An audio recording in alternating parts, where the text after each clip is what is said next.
Kalau hutang terbesar berapa? Hutang terbesar saya, Eh, ya saya pernah hutang terbesar mungkin kira-kira 400 miliar ke bank atau pertemanan, Pak? ya ke bank. Kalau ke pertemanan ada juga. Pertemanan mungkin hutang terbesar saya mungkin pernah 30 miliar. Dan sudah terbayarkan semua, Pak ya? Sudah terbayar semua. Ya ke bank masih ada sedikit lah. Ya artinya itu sudah ini. Tapi dengan aset saya yang cukup banyak ya jauh lah.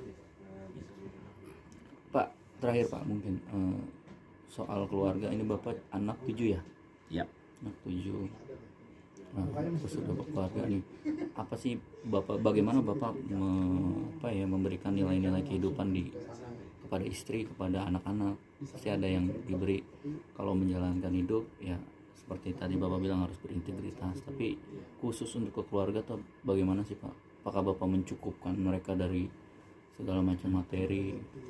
Ya terus terang saya selalu bilang ke anak-anak saya bahwa saya tidak akan mewariskan ke mereka harta yang berlebihan ya, enggak ya.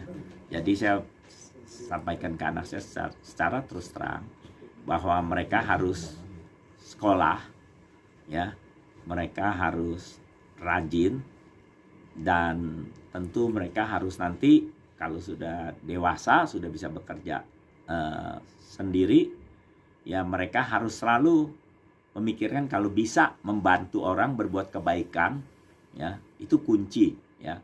Saya percaya sekali hidup ini kalau kita berbuat baik ya, istilahnya itu saya percaya sekali dengan karma ya. Kalau kita berbuat kebaikan banyak ya pasti kita nanti juga akan banyak kebaikan yang datang ke kita gitu. Jadi anak-anak saya selalu saya bilang ya mereka beda ya, sekarang mereka lebih beruntung dari waktu saya dulu, karena waktu saya dulu muda ya harus struggle cari uang. Kalau anak-anak saya sekarang lagi muda ya mereka lebih bisa menikmatin sekolah, konsentrasi, lalu ada istilah ada prom night ya. Saya nggak pernah merasakan prom night ya. Ya mereka itu sekarang itu kan sekolah ada prom night, sering ada acara, bisa ada tour ke luar negeri gitu ya. Jadi ya lebih beruntung, tapi nikmatin saya bilang, tapi tetap tanggung jawabnya itu ya mereka harus prioritasnya harus tahu. Misalnya lagi sekolah, mereka harus sekolah baik ya, mungkin nggak perlu harus juara 1, 2, tapi mereka harus kalau bisa ya jangan juga terakhir, artinya nggak naik kelas atau terakhir di kelas ya, kan nggak enak saya bilang. Ya harus kalau bisa above average ya. Average itu penting, bukan harus terbaik, tapi ya harus juga seimbang dengan artinya dibandingkan dengan teman-teman itu harus gitu loh.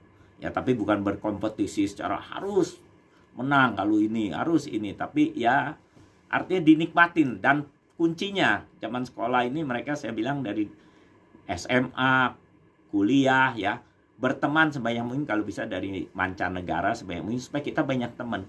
Karena hidup ini akan lebih nyaman kalau mereka banyak teman dari luar negeri. Suatu waktu mereka kunjungan ke sana atau temannya ke sini. Jadi ada teman itu penting. Dan saya sarankan ke mereka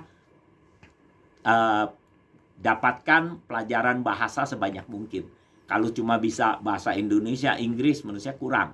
Yang harus minimal kalau bisa 4 bahasa yang harus mereka bisa gitu loh. Ya pilih, misalnya kalau sekarang yang penting kan tentu bahasa Indonesia harus bisa, lalu Inggris, dan kalau bisa Chinese, dan 1 bahasa lagi gitu loh, mau Jepang, mau apa gitu. Itu yang saya sarankan. Jadi bahasa itu menurut saya penting gitu buat mereka dapatkan mumpung ada kesempatan.